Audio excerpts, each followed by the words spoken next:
नमस्कार, मी वासुदेव सत्रे, ज्योतिष आणि वास्तुशास्त्र तज्ञ। आजचा आपण पंचांग पाहूया।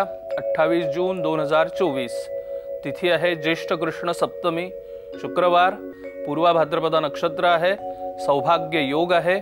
शुभ वेळ जर बघायची झाली तर आजचा संपूर्ण दिवस जो आहे तो उत्तम आहे। कुठलेही शुभ कार्य करायचं असेल तर आजचा संपूर्ण दिवस जो आहे तो त्यासाठी उत्तम आहे। तर कुठलेही शुभ कार्य करायचं असेल तर ते लवकरात लवकर आज करून घ्या। हे होतं आजचं पंचांग। आता आपण ज्योतिषशास्त्राबद्दल बोलूया।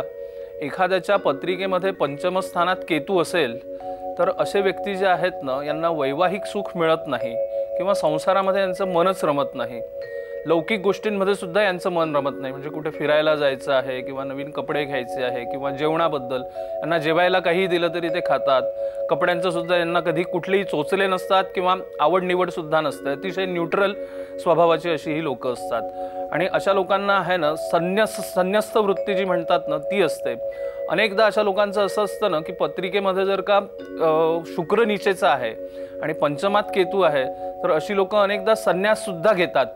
तर पंचमात केतू जर असेल आणि पत्रिकेमध्ये शुक्र नीचेचा असेल तर अशा लोकांनी लवकरात लवकर आपल्या उजव्या हाताच्या तर्जनीमध्ये किमान एक 30 सेंटचा हिरा जो आहे तो सोन्यामध्ये धारण करावा।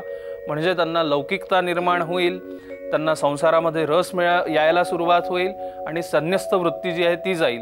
विशेष करून एखाद्याचा विवाह झालेला आहे आणि अशा लोकांच्या पत्रिकेमध्ये पंचमात केतू आहे आणि असे लोक जर अलौकिक राहिले तर कसं होईल?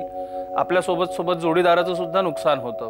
तर त्यामुळे पंचमामध्ये जर का कोणाचा केतू असेल तर त्यांनी आपल्या उजव्या हाताच्या तर्जनीमध्ये 30 सेंटचा जो आहे हिरा तो धारण करावा आणि तज्ञ ज्योतिषांचा सल्ला घ्यावा। तूर्तास आपण इथेच थांबूया। नमस्कार।